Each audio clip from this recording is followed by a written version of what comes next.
Radio JM. Tribune Sport. L'émission sport de Radio JM, présentée par Jérémy Seban. Bonsoir à toutes et à toutes, bienvenue dans Tribune Sport, votre émission sport sur Radio JM. À mes côtés, on retrouve toujours les mêmes, Loris, Zach, Adir et Fabio. Comment ça va les gars ? Ça va très bien et toi ? Comme un jeudi, voilà, on est à la radio, tranquillement, ça fait plaisir puisqu'aujourd'hui, on va parler d'une victoire enfin en Ligue des Champions de notre Olympique puisqu'ils ont écrasé le Sporting. On parlera aussi de Djokovic qui a été sacré à Tel Aviv et notamment avec l'intervention de David Krief qui est le fondateur de Jubuzz qui a pu être accrédité et donc qui nous parlera un peu des coulisses et donc de ce tournoi. On parlera de Manchester City qui a été haalandesque. Alors voilà, bien sûr, c'est inarrêtable. On avait Bravo, on a connu Zlatanesque. Ah, maintenant c'est Alanesque. Est-ce que haalandesque va rentrer dans le dictionnaire? Et enfin, on parlera de clubs historiques qui sont dans le dur. Ça, c'est un peu moins drôle, un peu moins fun, mais il faut aussi en parler. Il y en a un. Et on verra si c'est que passager ou pas, selon vos avis. C'est ce qu'on verra plus tard. Tout de suite, Tour des Sports. Le Tour des Sports, présenté par Jérémy Seban. Et on commence comme d'habitude avec le rugby et La Rochelle qui a battu le Racing 24-19. Toulon gagne face à Pau 34-17. Et dans le choc entre Montpellier et Toulouse, c'est Toulouse qui s'impose 19-17. Basket. Alors le début de la NBA de la saison de NBA n'a pas encore commencé, mais les matchs de pré-saison ont débuté et hier se dérouleront jusqu'au 19 octobre, donc date du lancement de la nouvelle saison. Regardez, j'ai essayé de ne pas lire mes notes et je me suis perdu. En gros, ce que j'essaie de vous dire, c'est que la NBA va commencer le 19 octobre, qu'en ce moment, c'est les matchs de pré-saison. Et donc, on avait des caméras braquées, non pas sur ces matchs de pré-saison, mais sur la G-League, division inférieure de la NBA, puisqu'un Français de 18 ans, Victor Wembanyama, a réalisé un grand match avec 37 points malgré la défaite de son équipe. Il est annoncé comme choix numéro 1 de la prochaine draft. Voilà, je ne sais pas si vous le connaissez, si vous suivez un peu le basket, mais vraiment une affaire à suivre et un nom à retenir. Ça fait plaisir. On voit souvent des Français aller en plus NBA, en plus, il y en a pas mal. Mais là, celui-là, apparemment, petit crack. C'est un petit crack. Donc on verra déjà est-ce qu'il sera numéro 1. Dans tous les cas, il sera drafté. Oui, historique. Un étranger numéro 1 comme ça. Ça arrive pas souvent. En plus. Ça arrive, Donc on a le temps. C'est pas tout de suite, puisque c'est pendant l'été, c'est en juin, la draft. Donc il va d'abord évoluer dans cette division inférieure. Souvent les joueurs, c'est ce qu'ils font. Ils jouent en championnat universitaire, après dans cette division. Et ensuite, ils atteignent ce Saint Graal des drafts. Donc on verra où ce Français sera drafté. Et on le rappelle, une grosse compétition, l'équivalent de la Ligue 2 de la NBA, mais bien sûr. Ça joue vraiment très très fort. Et ça monte de plus en plus. Qui était moins développé avant et qui est en train de faire monter de plus en plus. Exact. Et ils sont en train de développer le même système sur le football américain aussi. Ouais, c'est impressionnant. Donc il s'inspire un peu du système européen en mettant aussi le système américain et c'est comme ça qu'il marche. C'est vrai. Toujours. C'est vrai que c'était un circuit plutôt fermé, vraiment NBA. Là, ça s'ouvre de plus en plus. On a aussi l'Europe qui s'ouvre. De plus en plus de joueurs européens qui intègrent cette NBA où avant c'était vraiment entre Américains. Donc c'est pas mal à voir. C'est intéressant. C'est qui s'ouvre. Et donc, en tout cas, on vous dit de retenir ce nom et nous, on reviendra dessus pour voir où il aura été drafté. Exact. Et suivre donc cette pépite. Tennis. Sur le circuit ATP, 3 tournois ont eu lieu. Sofia, Séoul et Tel Aviv. C'est Whistler, un Suisse, qui a remporté le tournoi de Sofia face à Kaspar Ruud. Nishioka soulève le trophée de Séoul face à Shapovalov.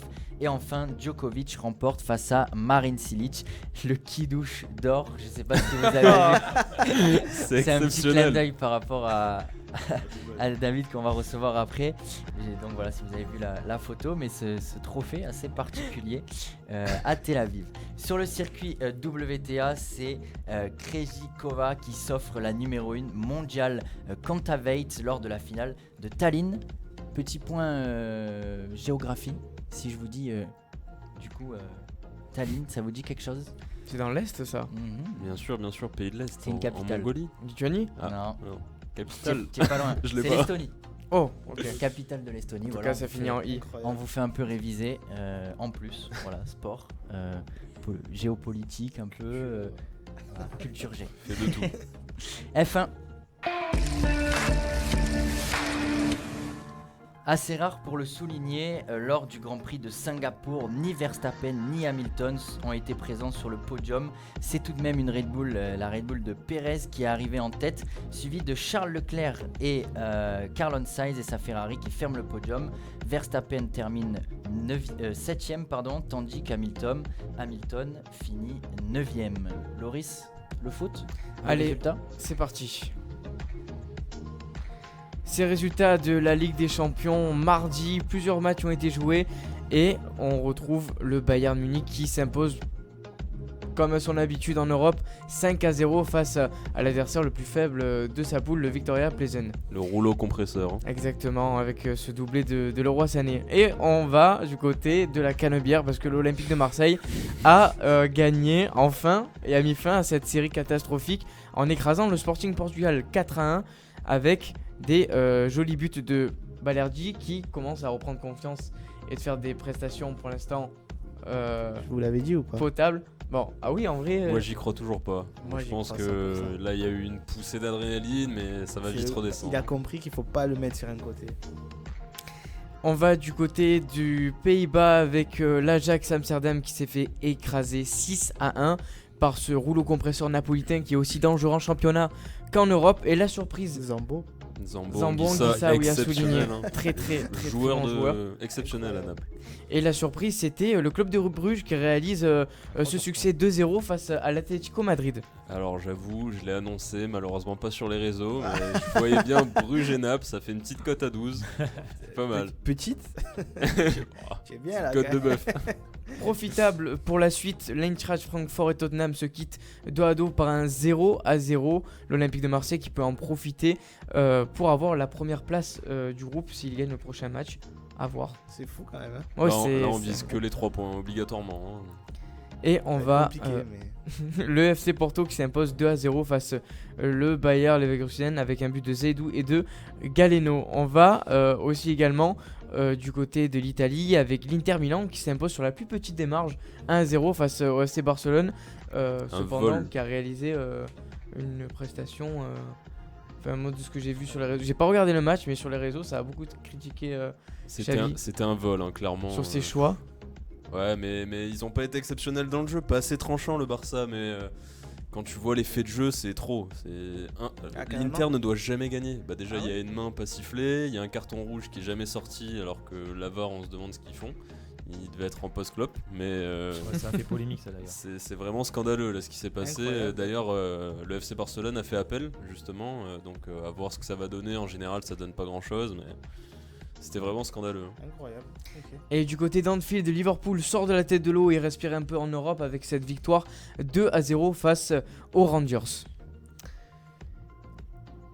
Mercredi s'est déroulé encore plusieurs matchs avec le succès du RB Leipzig 3-1 face au Celtic. Salzbourg s'est imposé 1-0 face au Dynamo Zagreb. Benfica qui a réalisé une prestation plus que solide en faisant un match nul face au Paris Saint-Germain. Et le Chelsea de Graham Potter qui bat l'AC Milan 3-0.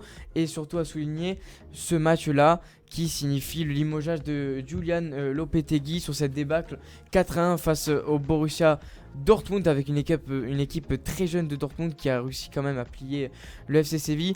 La Juventus également qui s'est offert un succès facile face au Maccabi Haïfa 3-1.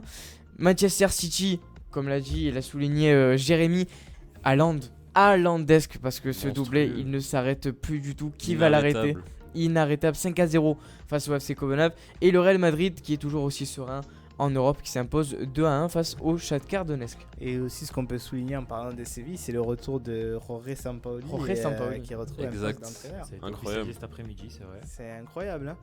À noter quand même pour Lopetegui, c'est vrai que le président lui a demandé une fois le match terminé de ressortir justement sur la pelouse pour être acclamé parce qu'il savait que c'était la fin. Parce qu'en championnat, je sais pas si vous avez suivi, mais ils sont 17ème, c'est vraiment catastrophique. Sur toute leur saison, de toute façon, pour l'instant, c'est catastrophique. Vraiment, mais je sais pas vous, mais je trouve ça quand même vachement bizarre parce qu'il n'y a pas eu tant de changements que ça. En fait, ils ont perdu toute leur défense centrale. Ils ont perdu Carlos et Koundé. Ah oui. Du coup, ils se retrouvent avec Rekik et je sais plus qui derrière. Ah oui, je vois. Ah oui, voilà, c'est pour ça. J'ai oublié complet, ouais, c'est vrai. Donc, et là, c'est vraiment Monchi est parti. Monchi, non, il est toujours.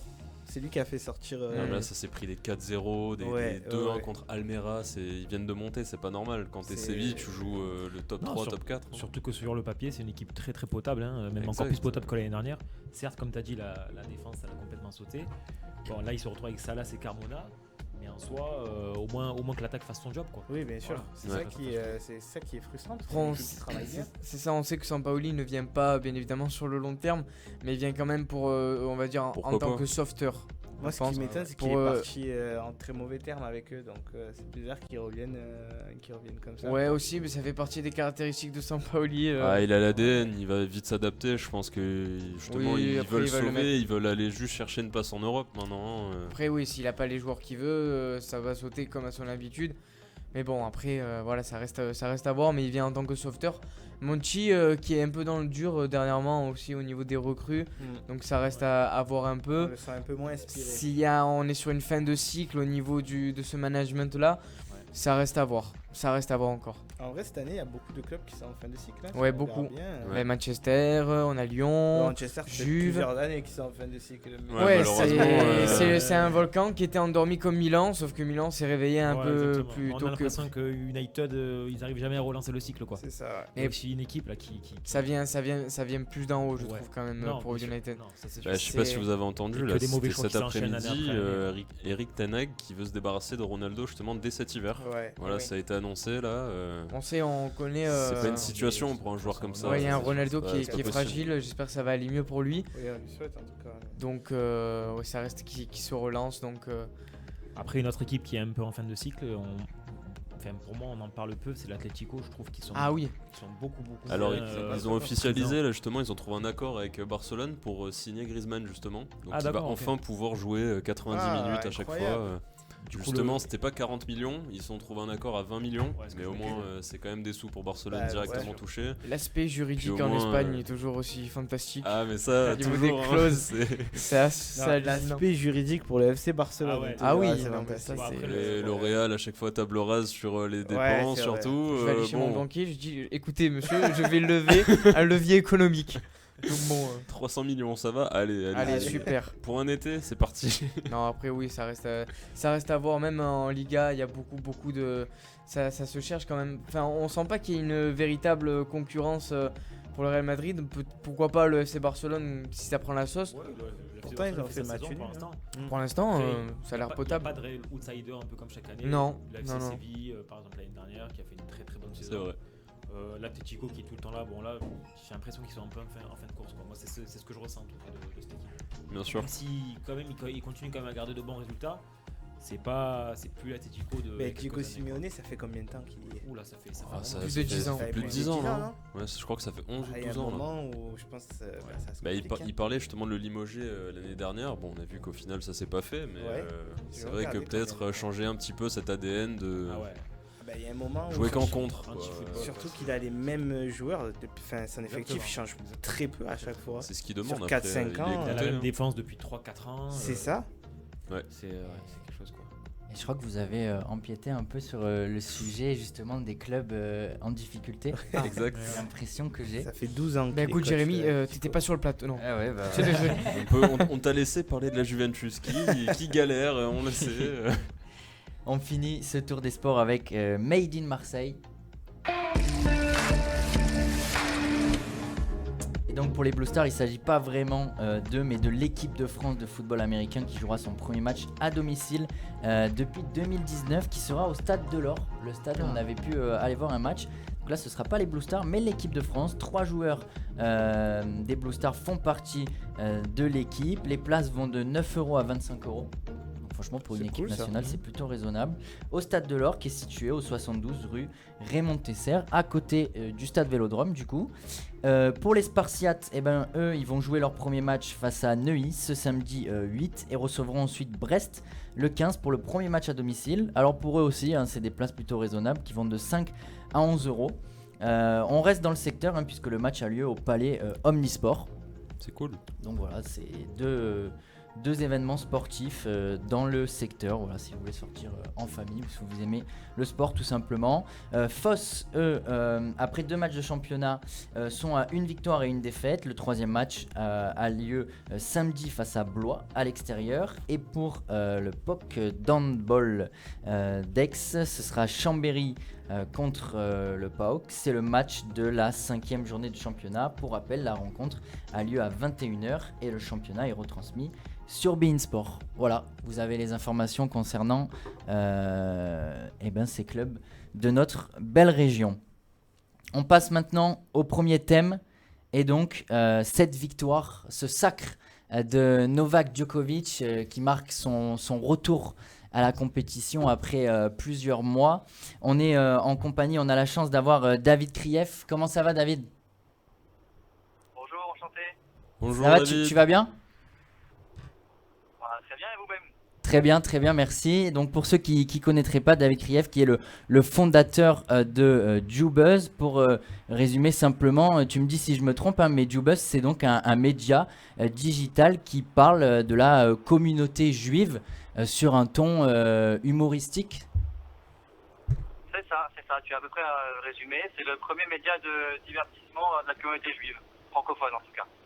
Voilà, donc de divertissement. Dans un second temps, on reviendra plus en détail dessus et voilà, puisqu'on a l'occasion de t'avoir, c'est intéressant de voir un peu, de revenir sur une réussite comme ça. Dans un premier temps, j'aurais quand même voulu qu'on parle du sport, et puisque tu as eu la chance d'être accrédité donc à ce tournoi de Tel Aviv. Ce premier tournoi, donc le retour depuis 96. Exactement, ça faisait 16 ans qu'il n'y avait pas eu de tournoi de tennis à Tel Aviv, ATP. Il y avait eu la Coupe Davis, il me semble, en 2005, je crois, ou je ne sais plus quand, mais il y avait eu la Coupe Davis, mais il n'y avait pas eu de tournoi ATP à Tel Aviv depuis 96. C'est ça, donc à un moment il y avait eu une histoire, c'était en 2014 je crois il me semble, où il parlait de le mettre. Au final ça a été le tournoi de Russie. Par rapport au contexte qu'on connaît, le tournoi de Russie n'a pas pu avoir lieu. C'est finalement le tournoi de Tel Aviv qui a été préféré, à notre grande joie, puisque ça a permis à des grands joueurs de pouvoir y aller. D'abord, une petite question plus personnelle, simple. Toi, tu te définirais comment ? Tu es un passionné de sport, passionné plus de tennis ? Est-ce que tu y allais plus parce que c'était vraiment un événement pour Israël ? Tu y allais dans quel but là-bas ? Eh bien, les deux en fait. J'aime beaucoup le sport, surtout le football et le tennis. Et surtout le tennis des Federer, Nadal, Djokovic, Murray. Enfin, tu vois, c'est vraiment cette époque-là que je suivais tous les matchs et donc j'adorais ça. J'étais vraiment à fond dedans. Maintenant un peu moins parce que on grandit, donc on a moins le temps de suivre les matchs. Et donc voilà, de voir Djokovic qui arrive à Tel Aviv avec quelques grands joueurs aussi avec lui, c'était exceptionnel. Et vraiment, c'était un événement. On va en parler, mais c'était un événement en Israël. La venue de Djokovic, c'était vraiment quelque chose qui a fait bouger les foules. Tous les médias israéliens en parlaient. C'était assez attendu, quoi. Alors justement, tu l'as dit, tous les médias israéliens en parlaient. Moi, j'ai eu la chance donc de pouvoir suivre le tournoi ATP 250 aussi de Marseille. Et c'est vrai qu'il y avait peu de journaux extérieurs, c'est-à-dire il y avait beaucoup de journaux français, mais peu de journaux internationaux, ou de médias en tout cas, parce qu'il n'y a pas que des journaux, qui étaient présents. À Tel Aviv, ça s'est passé comment ? Parce que c'est quand même une capitale, c'est quand même le retour, donc c'était plus un événement qu'une simple année supplémentaire. Au niveau de la couverture médiatique, est-ce qu'il y avait des pays du monde entier qui étaient présents? J'ai pas l'impression. Après, j'ai pas connu tout le monde évidemment, Ouais, mais bien sûr. je 90% des médias étaient israéliens. D'accord. Après, il y avait des caméras et de l'ATP. Je crois avoir aperçu, mais je suis pas sûr à 100%. Après, voilà. Il y avait 24 pays qui étaient là. Et c'est tout, je pense. Après, le reste, c'est bien comme sport comme pêche, etc. quoi. D'accord. Il y avait on le sait, donc il y avait des joueurs français qui ont été engagés, notamment qui ont fait un beau tournoi. On le sait, il y a une grande communauté francophone. Est-ce que toi, tu as senti vraiment un soutien pour ces joueurs français particulier ou pas? Pas du tout. D'accord. Déjà pas du tout, mais Ok. en plus de ça, j'ai croisé très peu de Français au tournoi. D'accord. Le seul moment où j'ai croisé des Français, c'est au match de Djokovic. Ok.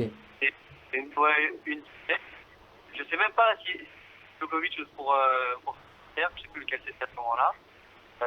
Mais en tout cas, non, j'ai pas senti un particulier pour les Français. Même du côté des Israéliens, il n'y a pas vraiment de soutien. D'accord. Par contre, apparemment, Djokovic a fait part sur ses réseaux sociaux, même par plusieurs sorties médiatiques, que lui a eu une relation vraiment particulière. En gros, on va pas se mentir, il a kiffé en quelque sorte Israël. C'est pas le premier, puisque on a vu plusieurs grandes stars comme Messi d'ailleurs, Neymar aussi. Neymar, à chaque fois qu'il va, il fait sa petite story. Est-ce que toi, tu l'as senti ce soutien? Alors oui, mais après, c'est le propre de chaque joueur de tennis. Dès qu'il va dans un tournoi à l'étranger, il dit au public que c'est le meilleur public qu'il a jamais vu. Que, Ouais, bien sûr, bien sûr. Là, justement, c'était un peu ma question de savoir est-ce que Alors voilà, non. c'est ça comme ou est-ce que tu l'as vraiment ressenti? Mais je pense qu'au-delà de ça, il a vraiment aimé Tel Aviv et Israël parce qu'il a répété quand même pas mal de fois, il a insisté. Il faut savoir que son premier titre en double et le seul titre en double qu'il a eu, c'est avec Jonathan Erlich, qui est le joueur de double israélien par excellence, qui a pris sa retraite justement pendant ce tournoi. Et en fait, il est venu, je pense, aussi pour lui rendre ce dernier hommage avant qu'il prenne sa retraite. Malheureusement, ils n'ont pas pu jouer le match parce que Erlich s'est blessé à l'entraînement et donc il n'a pas joué le double. Mais Djokovic était là, il a vraiment encensé son ex-coéquipier. Et au-delà de ça, voilà, il a dit souvent en conférence de presse qu'il avait adoré Tel Aviv. On l'a croisé très souvent à la plage aussi. Il y a eu quelques vidéos où il était à la plage sur la taillelette et même en train de se baigner, en train de faire de s'échauffer. Donc il a vraiment aimé ça. Et à la fin, même à sa conférence de presse finale, il a dit la seule chose que je regrette en étant venu à Tel Aviv, c'est que je n'ai pas amélioré mon hébreu. Donc c'est ça qui est fou, c'est qu'il a quelques notions d'hébreu aussi. Hein. Quand il a fait ses discours de fin pour la cérémonie de clôture, enfin voilà, de cérémonie de victoire, il disait Shalom Tel Aviv, Manishma, Toda Rabba, et voilà, c'était quelque chose assez intéressant parce que le public, il s'attendait pas du tout. Nous non plus, parce que voilà, Djokovic, un Serbe qui parle hébreu, on se demande d'où ça vient, quoi, c'est quoi le rapport. Et d'ailleurs, il y avait une blague sur Jubuzz que j'ai publiée il n'y a pas très longtemps par rapport à ça, où il appelait justement il disait Yoni, Manishma, Agakol Besseler, je sais plus c'est quoi, mais il y avait une vidéo comme ça qui tournait et qu'on avait publiée sur Jubuzz il y a une semaine. Donc ouais, non, je pense pour résumer, je pense qu'il aime vraiment Tel Aviv, il aime vraiment Israël. Il a été aussi questionné par rapport à BDS et tous les pro-palestiniens qui ont un peu je sais pas quel est le mot, mais voilà, qui ont un peu saoulé sur les réseaux sociaux. Et il a répondu que c'était complètement quoi. Il faisait ce qu'il voulait et qu'il savait très bien qu'il n'allait pas faire à tout le monde, et qu'il était venu quand même et qu'il s'en fout complètement. Oui, mais Djokovic qui parle pas mal de langues, qui parle un très très bon français aussi. Donc ça m'étonne pas tant que ça qu'il ait quelques notions en hébreu. Et ça tombe bien que tu parles un peu de ça. Alors, je veux pas accorder trop d'importance, mais est-ce que tu sais, toi, vu que tu as été est-ce que ça en a parlé un peu? Il y a eu des joueurs qui ont boycotté ce tournoi, des médias peut-être? Est-ce qu'on sait des choses là-dessus? Non, de ce que je sache, non, j'ai pas vu ça. Je crois que le BDS en a parlé sur son site, mais ça s'est arrêté là. J'ai pas vu de joueur qui a dit non, je ne viens pas parce que c'est en Israël. Non, j'ai pas cette impression-là. En tout cas, j'ai pas vu. Ok. En tout cas, on a eu beaucoup de joueurs donc bien classés, vraiment des joueurs qui représentent ce circuit.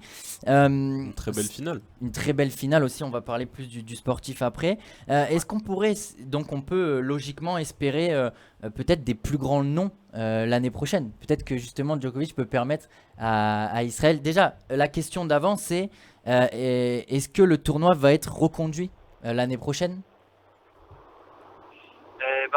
Je ne sais pas.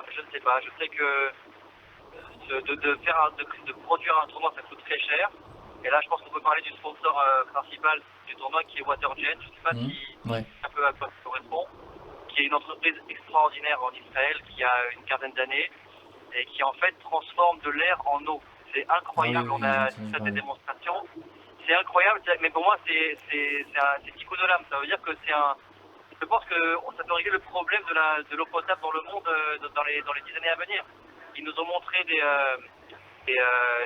extraits vidéo de machines qui en Afrique, dans des pays pauvres et dans des villes où il y a dans des villes où ils n'ont pas d'eau quoi. Ils mettent une machine là-bas sur un générateur électrique et c'est des machines qui sont pas très grosses. C'est pas des centrales, c'est des machines qui font la taille d'une voiture quoi maximum. Et qui génère de l'eau à partir de rien, voilà. Et c'est à partir de l'air ambiant. Et c'est incroyable. Donc c'est une entreprise qui marche très très bien et qui va sauver beaucoup de monde partout dans le monde justement. Et c'est eux en fait qui ont sponsorisé ce tournoi. Donc c'est eux qui ont payé pour que les joueurs viennent, pour que le tournoi se passe en Israël et à Tel Aviv, pour aussi faire parler d'eux et profiter du rayonnement de l'entreprise pour Israël aussi, voilà, pour que ça rejaillisse un peu sur l'image d'Israël. Et donc voilà, Kolot Kavod à eux. D'ailleurs, si je peux dire un mot, c'est que le patron de la boîte, c'est un russe, je crois, mais c'est un russe qui est religieux, qui a la kippa sur la tête, et en fait, il a décidé que le tournoi, il aurait lieu évidemment entre Rosh Hashanah et Kippour à ce moment-là, aux dates qui étaient indiquées, mais que les matchs qui avaient lieu pendant Rosh Hashanah, donc le lundi et le mardi, ils se jouaient à huis clos, parce qu'ils ne voulaient pas vendre de billets pendant Rosh Hashanah, pendant Yom Tov, et parce qu'il voulait pas générer d'argent pendant Yom Tov. Donc il a vendu des places à perte, c'était à perte, juste pour avoir des stades vides et ne pas générer d'argent pendant Yom Tov. Et ça aussi c'est incroyable, voilà. C'est bien. Ouais, c'est beau. Kolot Kavod. Ouais. À voir du coup si ça sera reconduit comme tu le dis, mais en tout cas si c'est le cas, je pense qu'il y aura de gros joueurs parce que déjà Djokovic voudra défendre ses points, donc il y aura des gros joueurs qui vont venir l'embêter. Et ça fait plaisir de voir petit aparté par rapport à ces sponsors justement, à l'heure où on en parlait, où on voit de plus en plus fleurir les Qatar Airways, les Gazprom, toutes ces grandes sociétés. Ça fait plaisir de voir une entreprise qui a une vraie identité, qui fait quelque chose qui va améliorer quelque chose dans le monde. C'est un peu c'est simpliste comme le cas, mais c'est vrai que c'est un bon choix en tout cas. Puis ce qui est beau, c'est qu'il a fait ça pour le pays plutôt que pour lui. C'est ça qui est beau. Puis ce qui est beau, c'est que c'est local en plus. Aussi, bien sûr. Ils auraient pu délocaliser dans un pays moins cher ou quoi que ce soit. C'est souvent ce qu'il y a. Malheureusement, c'est les sponsors, ça vient pas souvent du pays. Israël a la chance d'avoir beaucoup d'innovation, donc ça fait plaisir que ce soit un sponsor local qui ait été choisi. Bon, comme tu l'as dit, ce sera peut-être malheureusement plus compliqué par ce choix aussi, mais ça renforce toute cette idée de dire voilà. Il n'y a pas que l'argent, tu en as parlé aussi avec le fait de ne pas forcément mettre en vente jour de fête. Donc vraiment, c'est une belle histoire que tu nous contes ici. Fabio, tu avais avancé un peu sur le plan sportif. Donc on a eu bien sûr une belle finale. Marin Cilic aussi qui est un grand joueur, qui a eu une très belle carrière et qui revient bien. David, toi qui as donc suivi le tournoi, j'aurais une petite question, savoir si tu as eu un joueur qui t'a impressionné particulièrement. Alors les matchs, pour être honnête, parce que il y avait trop de matchs, donc c'était impossible. Mais, bien sûr. mais de toute façon, honnêtement, Djokovic il est au-dessus de tous et il était vraiment impressionnant. C'était une machine. Il rattrapait toutes les balles, il était partout. Tous ses retours étaient à 180 km/h. Ça allait très très vite. Et il a dégoûté tout le monde. On voyait les joueurs qui étaient dépités à chaque fois qu'il ratait une balle parce que même à 35 ans encore aujourd'hui, c'est une machine de guerre. Il n'a pas perdu un seul set. Voilà, exactement, pas un set. Et puis, c'est ça, il n'a pas perdu un set. Et en plus, il a enchaîné. Là, il est en Kazakhstan à Astana. C'est ça. Je crois. Voilà, il a enchaîné avec un 6-1, 6-1 sur son match suivant. Sa 30e victoire de la saison. C'est affolant. Et après 3 mois de non-activité, hein, il a joué à la Laver Cup, voilà, un match un peu comme ça, d'exhibition. Mais avant ça, il n'avait pas joué depuis Wimbledon. Et c'est impressionnant. Vraiment, je l'avais jamais vu jouer moi en vrai. Et c'est encore plus impressionnant qu'à la télé. C'est vraiment, vraiment impressionnant. Oh, bah, ça fait partie de ces joueurs qui sont vraiment une classe au-dessus. Ouais, il fait une belle fin de saison pour faire justement l'année prochaine une très belle nouvelle saison. On sait qu'il vise encore les 4 grands chelems dans l'année. Et avant ça, il y a une étape très importante pour lui, une échéance, c'est le Masters. Ah oui. Les Masters, donc je pense qu'il aura sa place. Il a quelque chose à jouer puisqu'on le sait, c'est un grand gagnant dans l'âme. Dernière petite question par rapport à ce tournoi et après on va parler plus de Jubuzz en général et un peu de toi. Est-ce qu'on peut vraiment se dire que cet événement va en amener d'autres d'autres majeurs sur le plan sportif en Israël? Écoute, j'espère. En Israël, déjà, on a assisté au Trophée des Champions 2 années consécutives. C'était quand même un événement, hein. C'est rare qu'on ait un événement de cette envergure en Israël. Il y a aussi des matchs amicaux. Je crois qu'il y a eu la Juve et l'Atlético Madrid qui a joué contre Tottenham, je crois, il n'y a pas très longtemps. Donc il y a pas mal de matchs aussi en Israël. Évidemment, Maccabi Haïfa qui est en Ligue des Champions aussi. Donc bon, écoute, j'espère savoir en tout cas. Nous, même en tant que Français en Israël, le fait de voir ça nous rappelle les années en France où on pouvait assister à ce genre de rencontres et d'événements importants comme ça. Donc on est très friands de ce genre de rencontres sportives. Donc voilà, il faut espérer que ce soit sur la pente ascendante. On a hâte de voir si ça va se réitérer ou pas. D'abord, ce master-là, cet ATP, va-t-il continuer ou pas? Va-t-il avoir lieu la saison prochaine? Et est-ce que d'autres événements majeurs auront lieu? On l'espère vraiment. On va parler un peu plus de toi et donc ce média que tu as créé. Quelle est sa genèse? Quelle est la genèse de Jubuzz? Moi, la question que j'ai, c'est est-ce que ça part tout simplement d'un délire, cette histoire? Bah ouais, exactement. Ça part complètement d'un délire. C'est vraiment, à la base, on se faisait des blagues comme ça entre copains et puis il fallait à un moment donné, ça durait comme ça 2-3 semaines. Et puis je me suis dit, mais non, en fait, il faut partager ça au plus grand nombre. Ça peut vraiment plaire à beaucoup de gens. Et voilà. Et après, donc ça a commencé via Facebook au début, c'était une page Facebook. C'était il y a 5 ans, hein, donc c'était il y a 5 ans et demi même bientôt. Page Facebook qui est montée très très vite. Ensuite Instagram, Twitter, et puis voilà, aujourd'hui c'est la réussite qu'on connaît, grâce à Dieu, et c'est presque 200 000 abonnés sur les réseaux sociaux, tout réseau confondu, à Instagram, Facebook et Twitter, même TikTok aujourd'hui, YouTube. Donc voilà, c'est un peu partout. Et puis de déclinaisons, des produits dérivés, des événements, donc voilà, on touche un peu à tout maintenant. C'est plus uniquement que des mèmes et des concours, c'est aussi tout un écosystème autour de ça. Ah oui, c'est vraiment, tu as réussi à créer quelque chose vraiment tout autour. Tu peux nous parler un peu de ton parcours? Moi, je trouve que c'est toujours intéressant, alors sans le faire vraiment très scolairement, juste nous parler un peu de toi, parce que je trouve que c'est intéressant quand on voit des réussites comme ça, de savoir un peu le chemin que tu as pu avoir. Écoute, j'ai mes études à Paris, en école de commerce. J'ai eu un master en marketing digital en 2013. C'est là que c'est de là que vient le merch derrière. C'est ça, bien sûr, ça a beaucoup servi évidemment. Après bon, c'est aussi beaucoup de bracha, hein. Il n'y a rien qui va tout seul, hein. Donc il faut prier, il faut que ça aille bien. C'est n'importe qui a pu faire à ma place, tu vois ce que je veux dire, c'est le bon Dieu qui a fait que ce soit moi, mais n'importe qui a pu faire à ma place. Et au final voilà, ça marche bien. Donc master en marketing digital. Et après j'étais en freelance en fait dans le community management, marketing, etc. Et puis voilà, je me suis lancé sur JoBuzz il y a maintenant 5 ans et c'était voilà, à la base c'était un pari. Je pensais pas que j'allais passer ma vie avec.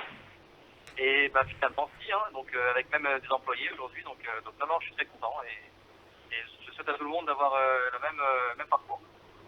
Eh ben ouais, on le souhaite à tous les gens qui nous écoutent. Justement, tu as anticipé ma prochaine question, c'était de savoir aujourd'hui, vu comment ça a grossi, je voulais savoir si vous étiez, enfin je m'en doute, mais de savoir donc si vous êtes plusieurs, combien vous êtes? Eh ben, aujourd'hui on est 7, chacun a son domaine de prédilection. Tout le monde n'est pas employé, c'est aussi beaucoup de freelance. Mais en tout cas, voilà, c'est un noyau de 16 personnes sur lesquelles je peux compter pour chacune des idées qu'on a, chacune des objectifs qu'on a ensemble. Voilà.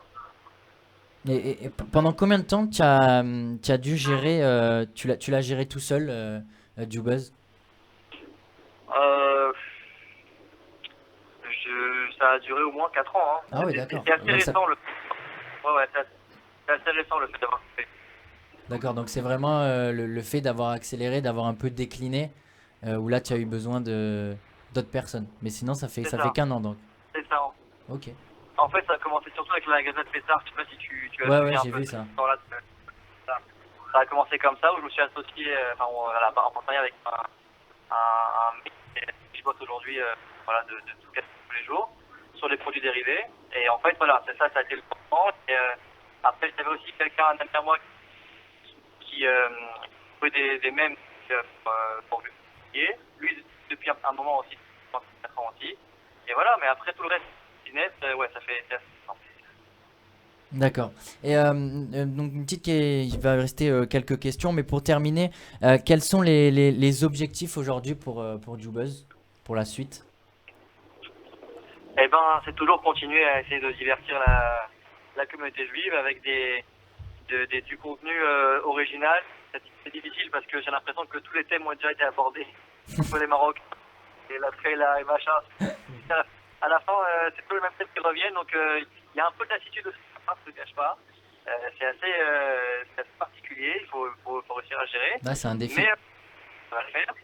Ouais, il faut se renouveler sans cesse en fait. Donc en fait, le renouvellement, il se fait sur produits dérivés. La pièce de rencontre, là, si Dieu veut, qui devrait sortir d'ici 2023. Ça, c'est un gros projet sur lequel on est aussi. La Gada 2023 aussi, sur lequel on travaille déjà. Il y a aussi un sortie qui s'appelle Où est JoBuzz, qui est un peu comme un Où est Charlie,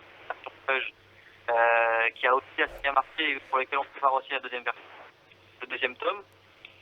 Donc voilà, en fait, ça, préparer la continuité de tout ce qui a déjà été fait et d'essayer de se renouveler sur ces thèmes-là. Alors, vu qu'on est dans une émission de sport, même si on s'est décalé un peu, il y a jamais de souci quand c'est pour recevoir quelqu'un qui nous présente une réussite comme ça et pouvoir échanger, parce que on en apprend aussi. On a pu parler sport d'ailleurs quand même avec cet ATP. Mais ma question c'est de savoir, est-ce qu'il pourrait y avoir, on voit toutes ces déclinaisons, peut-être un JoBuzz sport? Pas spécialement, parce que là il n'y a pas assez de contenu. Non, je ne cache pas, il y a assez de contenu. Et puis même, la segmentation, elle se fait pas sur le thème du sport ou pas du sport, ça se fait sur un thème démographique. Tu vois, il y a JoBuzz Meuf pour les femmes, JoBuzz Israël pour les Israéliens. Donc tu vois, c'est plus des cibles. Ouais, bien sûr. Non, c'était plus pour la blague, pour faire le lien, mais c'est vrai que ce serait compliqué même juste en termes de contenu, quoi. Ouais, c'est compliqué. Mais bon, il y a du contenu. Dès qu'il y a du sport, souvent ça arrive de faire des mèmes sur les champs du PSG, tu sais, avec les Chassidim qui dansent, tu vois, dessus. Non, mais c'est vrai que tu reprends souvent des. Bah, il y a beaucoup de contenu par rapport au sport, qui est un grand divertissement. Donc c'est vrai que tu reprends souvent des choses, donc c'était pour ça. Mais bah écoute, en tout cas, merci beaucoup.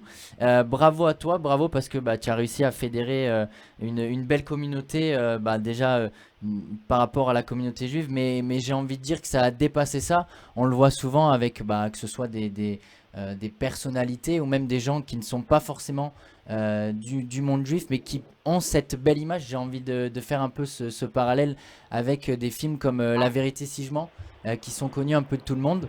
Bah, tu apportes un peu cette nouveauté et tu montres c'est une image, des bonnes choses de la communauté. Donc voilà, j'avais envie de te dire bravo à toi pour ça.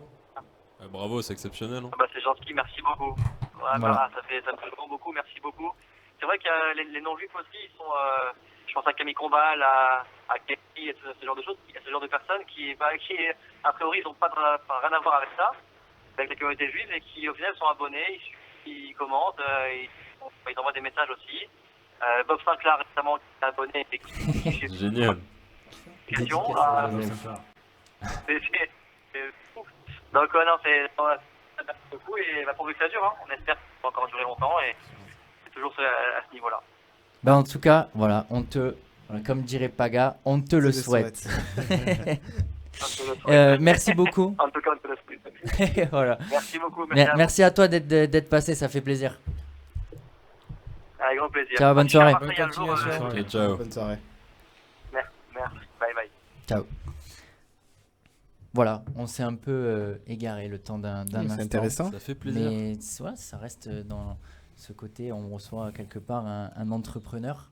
Donc bah, c'est toujours... moi j'aime bien ce côté de savoir un peu d'où ça vient, qui nous raconte son parcours. Et puis on a eu l'occasion aussi de faire ce lien avec l'ATP donc, d'Israël, qu'on espère donc encore une fois qui sera reconduit. On passe maintenant, messieurs, aux différents thèmes.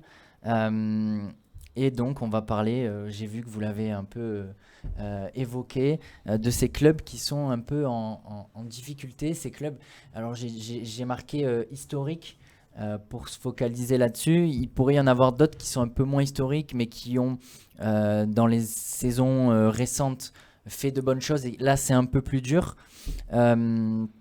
J'aimerais qu'on revienne dans un premier temps sur la Juventus. Ah oui, je ne sais pas si vous en avez parlé. C'est très difficile. Non, justement, on l'a gardé au chaud pour toi. Ouais, bah, comme tu dis, la Juve, c'est difficile. Hein. C'est 13 points en 8 matchs, 12 buts marqués, 5 encaissés, certes, mais ça joue pas le haut de tableau. C'est très bizarre. 2 défaites en Ligue des Champions. Et encore hier, c'était Maccabi Haïfa, certes. Mais ils ont eu du mal quand même. Hein. Ah, mais on sait qu'ils vont pas aller plus loin. Hein. Benfica sont largement au-dessus et le PSG aussi. Et ça va avec un peu la conclusion qu'on avait fait de leur mercato, qui était un peu brouillon, où il y avait quand même très pas mal de joueurs qui étaient arrivés, mais où on ne comprend pas forcément trop, et au final ça se ressent. Est-ce que autour de cette table on est tous d'accord pour dire que ça va être compliqué et que ça va vraiment être une saison, voire plus, compliquée pour eux, comme on le disait avec toutes ces nouvelles équipes qui j'ai pas envie de dire qui émergent, parce que ça fait un moment déjà qu'elles émergent, mais qui prennent un peu la place? Ou est-ce que pour vous, autour de cette table, il y en a qui disent non, qui prennent un peu ce pari Juventus, et voilà, il peut y avoir un changement de coach, il peut y avoir beaucoup de choses, on le sait, hein, en une saison ça peut aller très vite dans le football. Mais est-ce que quel est votre ressenti par rapport à cette équipe? En soi, dans la famille Agnelli, il s'est passé beaucoup de choses, notamment au niveau du management. Aussi, il y a le projet Super League qui est rentré en compte. Et en fait, depuis qu'ils ont pris cette dimension un peu grosse tête, parce qu'on sait très bien que la Juve a marché pendant des dizaines d'années sur la Serie A, mais a connu une toute autre histoire à l'heure d'aujourd'hui. Au niveau du management, on fait revenir des anciennes idées de jeu. Allegri, on a fait venir Sarri, qui avait fait un très beau parcours avec Naples, pour essayer d'instaurer un nouveau système de jeu. Ça a pris 1 année, 2 années, mais après le caractère de Sarri n'a pas plu, on va dire en quelque sorte, à la Juve. Pavel Nedved Franchement, au niveau professionnalisme, Pas assez costaud. Ouais. c'est pas assez costaud. Je crois qu'il est là vraiment. Il est là parce que c'est Pavel Nedved. Quoi. Ouais, voilà, c'est juste le nom, ce que j'allais Ça dire. fait un moment maintenant. Ouais, Il y a même des photos de. Il y a pas vraiment de sérieux. Enfin, on parle de la Juventus de Turin qui est un énorme. Qui est une institution incroyable en Italie. Là, on voit des vidéos, par exemple, ou des photos de Pavel Nedved qui est en boîte avec 2 femmes. Enfin, c'est des trucs de fou que ça se prenne autant. Ça s'en met les pieds là-dessus, mais que ce soit au niveau de l'équipe ou de l'équipe dirigeante. Pour moi, il faut un nettoyage complet. On peut pas. Par exemple, Agnelli, je suis désolé, mais c'est un des plus grands mercenaires du football italien, ce mec. Allegri. C'est Allegri ou Agnelli Agnelli, pardon. Mais dans quel sens Au niveau de la Super League, au niveau des trafics qu'il a fait auparavant. Mais je crois que c'était pas son père qui avait avant. Parce que là, c'est le fils, là. Honnêtement, je connais pas assez le football italien pour Mais je dire sais ça, qu'à un moment mais- donné, c'est parti un peu en biberine. Hein, au niveau c'est Agnelli. parti en Après, biberine le moment où là, ils ont changé d'identité de club. c'est ça. C'est-à-dire qu'avant, voilà. t'avais Il y avait un fil Marotta. conducteur. Dès le départ de Marotta. T'avais C'est parti une en philosophie biberine. de club avec des joueurs. T'as énormément de joueurs italiens déjà. Ils n'avaient pas peur de l'âge de recrutement et c'était pas une équipe de stars. Moi, je me rappelle la Juve là, qui a fait la Ligue des Champions en 2015, la finale de la Ligue des Champions Ah contre oui. le Barça. Tu avais Pirlo, c'était Marquisio, Tevez. Ouais, tu vois, après, là, C'était des joueurs ils ont basculé dans le Bonucci, football Chiellini. business, tu vois, comment c'est devenu, marketing, ils changent de logo, enfin, c'est... En fait, il y a une interview de Ralf Rangnick, c'est pour ceux qui connaissent, c'était Oui. c'est un entraîneur mais aussi un conseiller et consultant auprès des clubs qui disait que le plus important c'était le type de football qu'on voulait jouer. Et aujourd'hui dans ce mercato, tu as plein d'équipes, de grandes équipes en fait qui ont eu des dynasties pendant des années. Par exemple Manchester United, la Juventus de Turin, pour prendre comme exemple, par exemple l'AC Milan, l'Inter de Milan, c'est-à-dire les dernières années, qui avaient plus d'identité de jeu parce qu'ils ont perdu des coachs qui étaient là pendant des années. Par exemple, l'après Ferguson, il a été catastrophique pour United parce que Ferguson, il était aux manettes dans tout, dans le recrutement, dans le marketing, dans l'équipe. Du coup, ils ne savaient plus quel type de football ils voulaient jouer. Et la Juventus, j'ai l'impression qu'ils sont dans ce même système. Donc, ils sont allés repêcher des joueurs, repêcher des idées, des joueurs qui ne sont pas Juventus compatibles. La dernière, pour moi, qui est vraiment Juventus compatible, c'est peut-être Vlahovic, mais encore, ils ont sorti énormément d'argent. C'était pas le principe de la Juventus de Turin avant. Oui, mais aujourd'hui, ils hésitent plus à dépenser justement, mais comme tu dis, un peu n'importe où. C'est ça. Sans se positionner sur vraiment des joueurs pour un poste bien défini. On se dit, ce joueur, il est très bon, on le prend et ça fera l'affaire, il va s'adapter. Ouais. En fait, c'est plus sportif, moi je trouve. Après, bon, tout ce qui se passe en interne, ça joue forcément.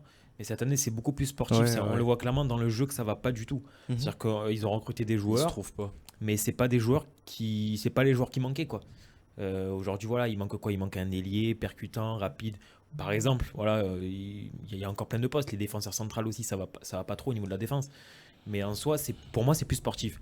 Après, il y a Pogba aussi qui est là, qui a toujours pas joué. Je vais pas dire qu'il va tout changer non plus. Mais le Pogba de la Juve, c'était quand même quelque chose, quoi. Après, bon, à voir. Il s'est passé quelques années quand même. Ouais, il est passé quelques années, clairement. Mais en soi... pareil, c'était un pari très risqué. Il n'y a pas de mélange. Pogba cette année. En fait, il y a un recrutement qui a été intéressant cette année dans la philosophie de la Juventus de terrain, c'est Kostic.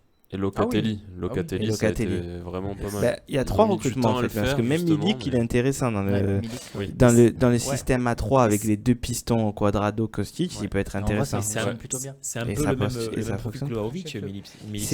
C'est un peu le même Ouais, profil c'est avec un un peu peu ça. moins de jeu en vivacité et de Bon, percussion. En tout cas, ça le réussit. Mais c'est ça. Mm. Ouais. Mais c'est pour ça. Le travail, il est bizarrement fait parce qu'il y a de quoi faire quand même. Ouais, Bremer, c'est pas non plus une mauvaise recrue, je pense. Ah non, très mais bonne c'est un recrue, bien monstre sûr. au Bien sûr. Torino. Mais qu'est-ce qui va Non, c'est mais on voit, comme United ils ont en fait. du mal à se relancer. ça, Les le parallèle, Bonucci, il a- Mais au Chiellini. niveau Le de parallèle, United, il est hyper Il y a intéressant. une petite théorie, c'est du second degré. Donc à United, je cite, United ne gagnera plus de PL tant que Ferguson est en vie, il faut le sacrifier. C'est du second degré, Borderline. bien évidemment. Pauvre Ferguson. Jamais, On jamais. coupera au montage. Plus grand coach, plus grand coach de l'histoire du football. Non, mais t'as vraiment des cracks. McKennie, par exemple, je le trouve incroyable. Mais, Ouais, mais il joue pas assez. Il joue pas assez, ouais. C'est Il faut le problème, relancer.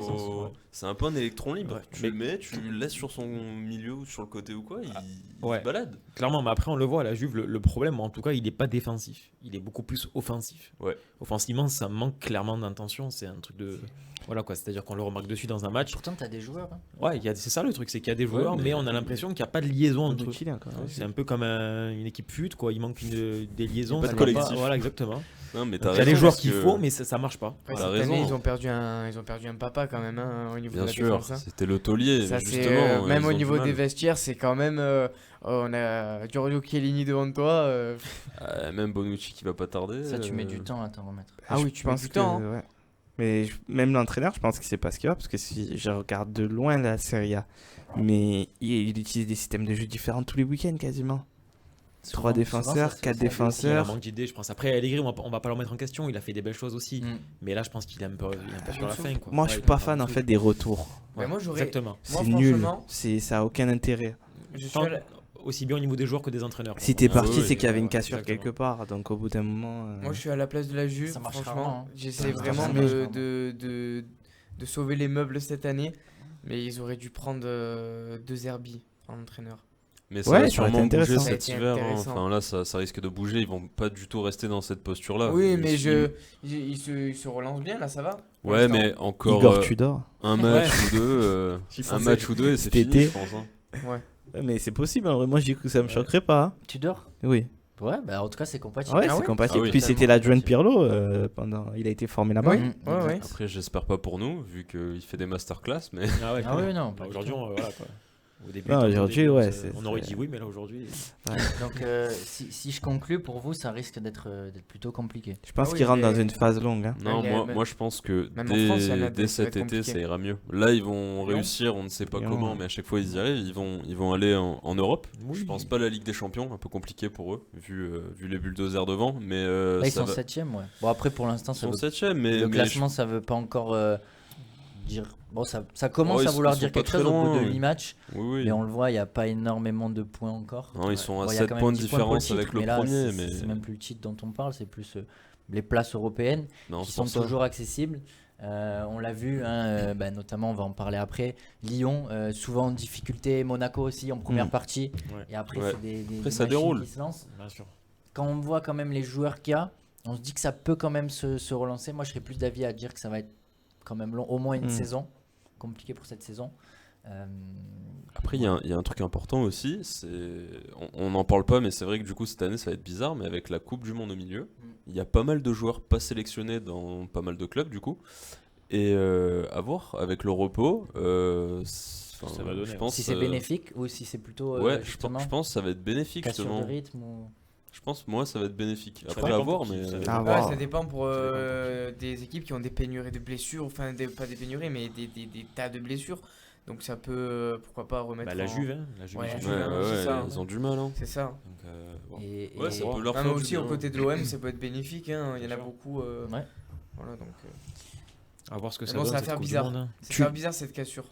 Ouais, bah, on va voir justement, comme tu le disais, ça va être plutôt bénéfique pour ceux qui vont pas la jouer. Pour ceux, on le sait, ça peut galvaniser. Après, Exact. ça va dépendre des résultats. En fait, C'est il y a vrai. énormément de facteurs Bien à sûr. prendre en compte. Ouais, Ça va cette être saison, différent. cette c'est- saison, ça va être très différent compliqué. pour Ça va être chaque un nouveau joueur. championnat en fait Chaque qui va joueur, ça va reprendre être- carrément. Je pense cette que ça va saison être- ça va être incroyable. Et il y a un autre club, enfin il y en a d'autres, mais il y a un autre club pour qui c'est compliqué. Tu en parlais sur Twitch justement quand je suis Ouais. arrivé. Tu étais un peu celui qui défendait. Donc ça va être intéressant de voir si autour de la table il y en a qui te rejoignent. Manchester United, on est quand même tous d'accord pour dire que c'est plutôt c'est compliqué. C'est catastrophique. Non, Non. vraiment. Non, c'est C'est mieux. compliqué. Ils se sont pris cette tollée qui, c'est vrai, tu le disais, ne représente pas globalement la saison depuis le début. Mais encore une fois, c'est un peu comme la Juve. Et là, c'est encore pire. On voit vraiment des bons joueurs sur le papier. Ah oui. clairement. Et ça fonctionne pas. Ça a vraiment du mal à prendre. Il y a aussi C'est les tensions internes, je pense. problème avec Cristiano Ronaldo. Ouais, C'est ouais. ça. On est Là- obligé d'en parler. Énormément C'est- de problèmes à c'est- United. C'est compliqué. Pour ça que là, Euh, voilà, justement, on a eu l'info cet après-midi. Eric Ten Hag demande à ce que Ronaldo quitte United cet hiver. Apparemment, Il veut ouais. pas, Si il on veut me pas attendre lance, plus je longtemps. fais un exposé. Voilà, c'est pas... Non, mais là, par exemple, au contraire de la Juve, où je pensais que c'était sportif, là, vous voyez, c'est un peu plus en interne, je trouve, parce que clairement, les joueurs sont là. Les joueurs sont incroyables. Ah oui, les joueurs sont là. Le papier, il est plein, hein, clairement. Les joueurs sont compatibles aussi. Je vois pas quel est le problème. En fait, ça fait 2-3 saisons. À chaque début de saison, on se dit bon, United cette année, pourquoi pas. Mais ça prend toujours pas. Ouais, il faut Donc, encore un mercato d'été pour faire le bon ménage ou les bons indésirables. Ils sont Le problème, bien c'est que le installés. ménage, mercato je vois pas, le d'été, ménage. Moi, c'est- je pense même pas parce qu'à chaque fois on dit ça, ça Ouais. fait un moment Non, que mais c'est regarde. ça et au final, ça. Bah, depuis ça arrive Ferguson, on dit ça Mais clairement. ils font, regarde, ils font là, des ménages Maguire est sur le banc, en hein. changeant d'entraîner toutes les. Ça a changé Non, quelque mais chose. quand même, justement, là, ils ont Maguire pris sur un le banc, entraîneur ça avec fait du une bien. nouvelle philosophie. Ouais, quand ils ont même. pris un un entraîneur entraîneur et il va faire bâtisseur. ça, oui. Faut Ça, qu'il- oui. faut Ils qu'il ont va- pris un il- entraîneur Il est bâtisseur. prévu pour faire 4 ans. Le problème il de est United, exceptionnel, c'est cet que c'est un très bon entraîneur. Il va falloir lui laisser le temps de travailler Beaucoup. parce que il est arrivé dans un bourbier, si je puis dire. C'est un entraîneur qui a un vrai fil conducteur et une vraie logique. Exact. Parce que par exemple, il y a eu le recrutement de Casemiro. Donc on peut se dire que Casemiro, il arrive à United, il est titulaire tous les jours, les mains dans les poches. C'est Mais il y a indiscutable. McTominay qui fait des super matchs. Bien sûr. Ah oui. Il est pas beau à avoir joué. Tout le monde va vous dire qu'il est nul. Ah, mais il est solide. Mais c'est pas vrai. Et en première ligue, il est très bon. Et après, il y a le problème Ronaldo aussi. Ça doit mettre il a beaucoup de voulu le pression garder. derrière. Il a voulu en faire une pièce maîtresse de son jeu. Il a fait rentrer dans le 11. Mais le problème, c'est que ça donnait Ça marche rien. pas, C'était ça marche catastrophique. On le voit même Ronaldo, il C'est arrive ça, pas, quoi. exactement. On sent, en fait, on Mais a il avait l'impression pas envie. qu'il est fini. Alors que, bon, pour moi, pas forcément, mais c'est plus la période, l'ambiance qu'il y a autour qui fait qu'il n'y arrive pas. Après, Quoi. il y a lui-même, il y a son cas. hein. Exactement. C'est très Ouais, compliqué. personne Mais n'a on le peut pas ballon, lui en mais, vouloir. On peut pas On lui peut en vouloir. sur Mais, ça. C'est une si on période parle que difficile. de footballistiquement, United, c'est un chantier Bah, en énorme. espérant qu'il Mais se ils l'ont- régale au mondial. C'est je la, le me- souhaite, en tout c'est cas. la meilleure recrue que United ait fait depuis des années, c'est Eric Ten Hag. Parce que c'est un Oui. vrai entraîneur bâtisseur qui va faire un vrai projet si on lui laisse le temps et ils lui laisseront le temps. Parce que Bah, la famille on l'a Glazer vu à a l'Ajax, autre hein. chose Et à... vu ce qui se passait, c'est vraiment un bon choix. Ah, c'est un C'était le excellent choix à choix, faire, Même, en fait. bien Ça sûr. fait combien de temps qu'il n'y a pas de logique sportive à United au Depuis, niveau du recrutement depuis le départ de Ferguson, 2012. Exactement. Ouais. Il n'y a rien. Ça il y a commence rien. avec David Champion en Moyes, on 2012, il y a pensait que- David Ils ont, Moyes dé- qui a arrêté. ils ont dépensé arrivé. plus de 200 millions d'euros. Mais plus Combien que ça. Bien Mais plus, énormément. ça va pas ou Plus quoi que, Mais plus c'est un que ça. milliard, Rien que ça fait Pogba, chiffre rien en que Pogba, milliards. c'est 120 Oui, millions. Ouais, voilà. 120 millions, Pogba, Maguire 100 millions. Ouais. C'est énormissime, mais Non, mais vous donnez ça à, je vais pas dire Pablo, hein, mais on va trouver quelqu'un d'autre. Ferguson. Ouais, à Ferguson ou à Ferguson, Marotta ou Mais quelqu'un. Ferguson, quand il est arrivé à United, ils étaient avant-dernier la saison où il est arrivé. Et il a repris, mais c'était un chantier pas possible. Mais il est passé par quoi? Par les mêmes choses qu'Eric Ten Hag. Il est allé chercher dans la formation, Eh oui. il est allé chercher des joueurs qui sont pas forcément claquants. Ryan Giggs, il a été à l'académie de Manchester City. Mais ils ont le vivier. hein. Ils ont le vivier. Ils ont un United. Ah oui, vivier ils ont le vivier. gigantesque. C'est affolant. Il y a un Ouais. défenseur qui a 16 ans, qui est français, qui est de la région qui est de Faut la l'Île-de-France. Et qui joue là-bas, qui est gauche, il est ambidextre. Il fait 1m96, un truc comme ça, c'est un monstre, un phénomène. Donc lui, vous allez en entendre parler bientôt. Mais ils ont tout, Ah tout ouais, de non, quoi bien c'est- travailler. C'est pour ça qu'on comprend pas trop non plus. Au vu de ce que vous me dites, est-ce qu'on est quand même un peu plus optimiste sur le cas United? Oui, largement, oui, plus clairement. que la Juve. en tout Ils vont cas. faire une bonne saison. Ouais. Ils finiront européens. j'en suis Ils ont sûr ce et qu'il faut. certain. Ils ont ce qu'il faut. Ouais. Après, Ils Ouais, seront ouais. européens. Mais grosse saison, Conférence tout dépend. La saison prochaine, je pense une Tu nous grosse fais un saison, mais petit tout point dépend sur du dernier mercato. leur match qu'ils J'espère. sont en train de jouer actuellement. Ils Ouais. regagnent 2-1. ils gagnent 2-1, ouais. 3-2 d'ailleurs. là. Avec encore un but d'Anthony Martial. Ah ouais. 3-2. là. 3-2. Doublé de Rashford. Purée, vous faites vos devoirs même pendant l'émission? Et Anthony Martial qui revient très fort. hein. Attention au Ouais, mondial. à noter, à Attention au noter. mondial. hein. Ah, il y a des places qui se libèrent. hein. Il y a des Et places Monaco qui qui gagne 3-1 avec un doublé de Wissam Ben Yedder face à Trabzonspor. Ça lui Il y fera a pas des de places mal. qui se libèrent. Il y a des places qui- Il y a Nice aussi qui Non, non, Ils c'est gagnent que- 1-0, ouais. 1-0. gagne On sait que face Deschamps, il à aime l'équipe beaucoup tchèque Martial, hein. slovaco. Ouais, Il ouais. a toujours sélectionné dès qu'il était disponible. Et... C'est vrai. À voir. Là, ça fait Ça 3 ferait un buts. vrai atout. Ah, messieurs, West Trois Ham buts en 2 1-0. matchs. Voilà. Martial en forme, ça serait un vrai atout. Ce serait un vrai atout, c'est un Oui, très oui. bon joueur quand il veut. Et on va finir rapidement, il reste pas beaucoup de temps, mais on est obligé d'en parler. Le cas Olympique Lyonnais. Là, c'est un gros cas. Je vous dis, il reste pas beaucoup de temps. Je vous lance sur ce gars-là. Vous avez vu, on parle de Laurent Blanc quand même. Hein. Ouais, apparemment. Qu'est-ce qu'il faut Qu'est-ce qu'il faut là Grand nettoyage. Grand nettoyage. Il n'y a rien à faire. Ils ont essayé de se bâtir un peu sur des jeunes avec Cherki, etc. de base de ce qu'ils avaient. Mais au final, ils leur donnent pas cette chance en recrutant des Lacazette, Tolisso. Il faut un vrai directeur sportif à Lyon. Ah oui, c'est ça le problème. C'est Florent pas Maurice, normal de voir Lyon à Juninho était intéressant. Juninho avait des idées intéressantes, mais il n'est pas resté trop de confiance en interne. Quand même, Juninho, il a amené Guimarães et Paqueta qui leur ont ramené 100 millions à eux deux. Et même sur le plan sportif qu'on ramenait aussi. Mais après, financier en plus. Chérou, c'est une catastrophe. Je sais, moi j'avais même pas compris qu'est-ce qu'il faisait là quand je l'ai vu. Il est hautain en plus. Ça qui est triste. Il a joué un peu avec nous, mais bon. Il est vraiment. Le recrutement à Lyon n'est pas bon. Après, là, il y a la session, c'est un peu particulier, etc. Donc, il va y avoir un vrai renouveau. Lyon, ça va pas. Mais encore une fois, et on l'a dit donc tout à l'heure, les retours, ça ne fonctionne pas très bien. Qui on va revenir Lacazette. On fait pareil, Tolisso. On fait les mêmes paris. Et au final, le constat, c'est un peu le même partout. En général, quand il y a ça, c'est qu'il n'y a plus d'idées derrière. C'est ça. Donc, et pareil, on en parlait avec. Bon, là, ça a mieux fonctionné, mais avec Deschamps et Benzema, pareil, un retour. Exactement. Parce que pourquoi ça marche plus. C'est logique de dire ça, mais. Quand même, en fait, tu vois les belles années d'avant et tu te dis je vais reprendre les mêmes, ça va être incroyable parce qu'ils sont pas mauvais, sauf que le temps passe. Déjà voilà, le temps passe, ça a pris de l'âge, puis c'est pas le même. C'est toujours délicat, un retour c'est toujours délicat. C'est aussi pour ça que plus de pression. Mais il y a énormément de pression, c'est pour ça qu'à Marseille, pendant je sais pas combien d'années, on parlait de Drogba, etc. Mais peut-être qu'au final, pour l'histoire, c'est mieux. Bien sûr, exactement.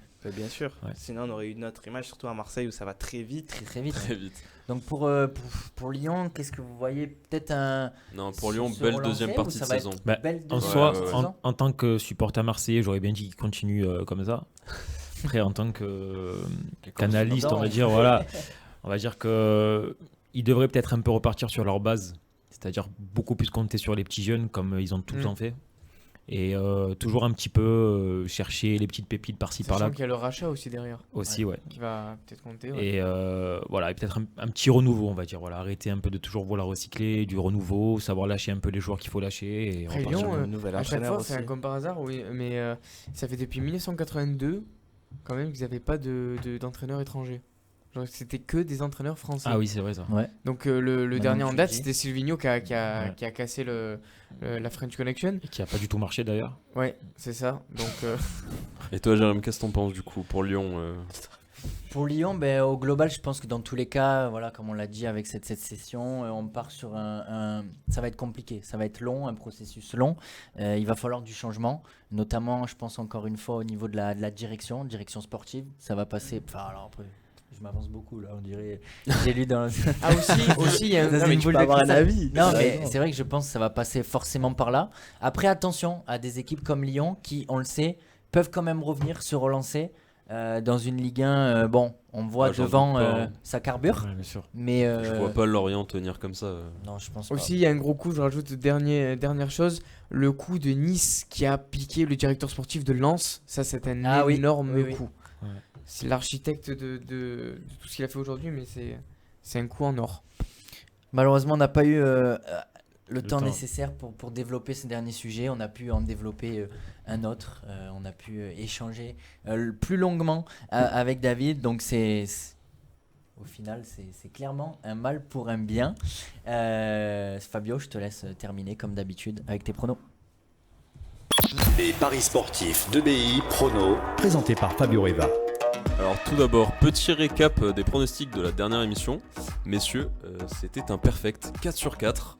Voilà, victoire de l'OM face à Angers pour une cote à 1,83. Victoire d'Arsenal dans le choc londonien du week-end coté à 2,07. Nous avions également misé sur la victoire de Naples face au Torino coté à 1,62. 3-3 entre Liverpool et Brighton, ce qui nous valide notre pronostic. Les deux équipes marquent, coté à 1,91. Belle perf de Trossard. On va essayer d'être aussi bon ce week-end. Allez, on perd pas de temps, direction notre chère Ligue 1 avec notre Olympique doré qui affronte la Lanterne Rouge. Je vois les hommes de Tudor s'imposer largement dans ce match. Nous allons donc parier sur le fait que l'OM gagne de 2 buts ou plus, coté à 1,98.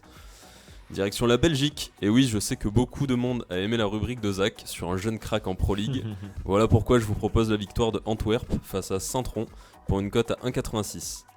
Brighton ne s'arrête plus de briller, belle affiche encore une fois face à Tottenham ce week-end. Je vois bien les deux équipes marquées, coté à 1,71. Dernier pronostic du jour, Leandro Trossard buteur en fun, coté à 3,72 messieurs. Voilà, c'est tout pour ce week-end, on se retrouve la semaine prochaine en direct. Jusque là, portez-vous bien et n'oubliez pas, sans réel investissement, ne pariez que ce que vous pouvez perdre. C'était les pronos de Fabio avec Tribune Sport sur Radio JM. Merci Fabio. Un autre sujet, on l'a abordé dans le début, mais l'OM qui a mis fin à cette série en Ligue des Champions. On aura l'occasion la semaine prochaine et les semaines qui arrivent de revenir sur l'OM en Ligue des Champions. On espère encore avec des victoires et des bonnes nouvelles. Exact. Aussi un petit message non, c'est juste une nouvelle. Gonzalo Higuaín qui a annoncé aussi une fin de carrière. Donc c'était un grand joueur. Voilà, émission de sport, on est obligé de le rappeler. Bon voilà, on va se quitter. Merci à vous, merci les gars d'être venus, merci à de toi. votre écoute, merci à Sacha aux commandes. Merci, c'était un plaisir de partager ce moment avec vous. Rendez-vous semaine prochaine, même jour, même heure, à jeudi prochain et allez l'OM. Radio JM.